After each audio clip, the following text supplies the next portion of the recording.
E agora chegou o momento da nossa série Ser Mãe. Quem é que nunca ouviu aquela frase, quando nasce um filho, nasce uma mãe? Mas o nosso questionamento hoje é, quando é que nasce um filho? Somente quando ele é dado à luz após 9 meses de gestação? A verdade é que a relação entre mães e filhos vai muito além do vínculo sanguíneo. Ou então, infelizmente, não haveria esses abandonos, outras formas de violência contra menores como nós vemos e infelizmente noticiamos, né? Quem gera no ventre e dá à luz vive efetivamente a maternidade. Quem gera no coração e escolhe aquele ser para amar, vive a chamada maternagem. Mas nos dois casos, uma coisa é certa: todo ser humano precisa ser adotado para o amor conseguir nascer.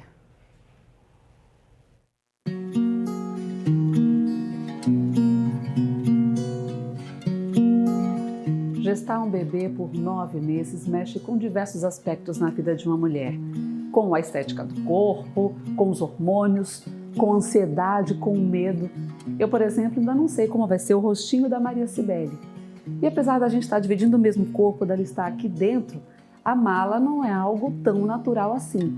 É uma decisão, assim como aconteceu com Vinícius, que chegou para mim com 2 anos de vida. E aí vem algumas perguntas. Como e quando nasce uma mãe? Existe o ajuste de rotina, existe o amor, existe o envolvimento daquela criança na minha vida, existe a espera e existe principalmente o desenvolvimento de novas habilidades, né? Tanto de organização interna das emoções, de como que eu lido com esses medos, com essas inseguranças. Diante disso, fica claro que ser mãe independe do ato de parir fisicamente uma criança. E tem crescido no Amazonas o número de famílias que decidiram aumentar por meio da adoção. Subiu mais de 44% entre 2021 e 2022. Aí você pode dizer, mas a adoção sempre existiu, só que nem sempre com amparo legal.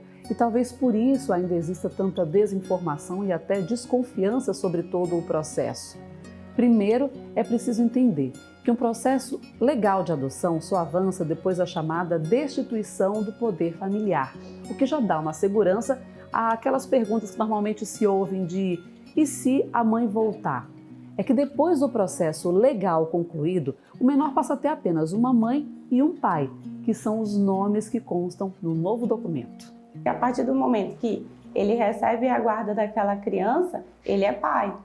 E a criança é filho, então eles vão ter todos os seus direitos garantidos, até mesmo aí para uma sucessão, se os pais vierem a falecer e tudo.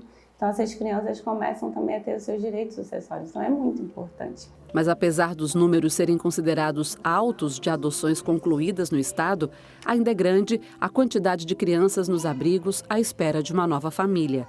Isso se deve, em grande parte, ao perfil desses menores. Das 41 crianças aptas a serem adotadas, 34,1% apresentam deficiência intelectual, 7,3% têm deficiência física e intelectual, mas 93,4% dos que desejam adotar buscam crianças sem qualquer tipo de deficiência. Isso sem falar na idade. A Thaís e o Jefferson decidiram ampliar a família, mas com um perfil um tanto fora dos padrões mais buscados. Eles já são pais de uma menina e, quando ela chegou à adolescência, resolveram trazer o assunto adoção para a discussão familiar. Eu comecei a mostrar, assim, na prática para ela, que o dividir multiplica algumas vezes, né? Então, assim, eu quero um bolo de chocolate. Não tem problema, eu faço um bolo de chocolate, mas os dois vão comer. Então, assim, ela não ia deixar de ter aquilo que ela já tem, que a gente já proporciona para ela. A gente só ia ter que proporcionar um pouco mais, porque agora tinha mais uma pessoa. E não demorou para que a ideia de ter mais uma integrante na família fosse aceita por todos. É mais uma preciosidade que eu tenho para cuidar, para educar, para ensinar os valores, os bons valores da nossa sociedade, os bons valores cristãos. E o meu coração, assim, é como se eu não fizesse distinção de que aquela pessoa eu não gerei. porque no meu coração eu desenvolvo um amor. E em resposta às dúvidas que surgem a partir do preconceito com o desconhecido, o Jefferson ouviu uma orientação que tem feito a diferença na rotina deles. Criem a própria história. Eu ainda lembro que ela disse isso. Vocês têm que criar a própria história.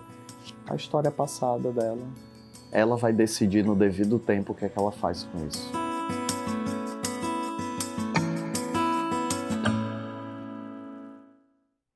É decidir amar, e o amor é o mesmo. Palavra de quem vive isso na prática. Na reportagem de amanhã, nós vamos falar como se preparar ao longo da gestação para um parto tranquilo e como a informação pode evitar algo que, infelizmente, ainda não tem estatística local, mas existe: a violência obstétrica.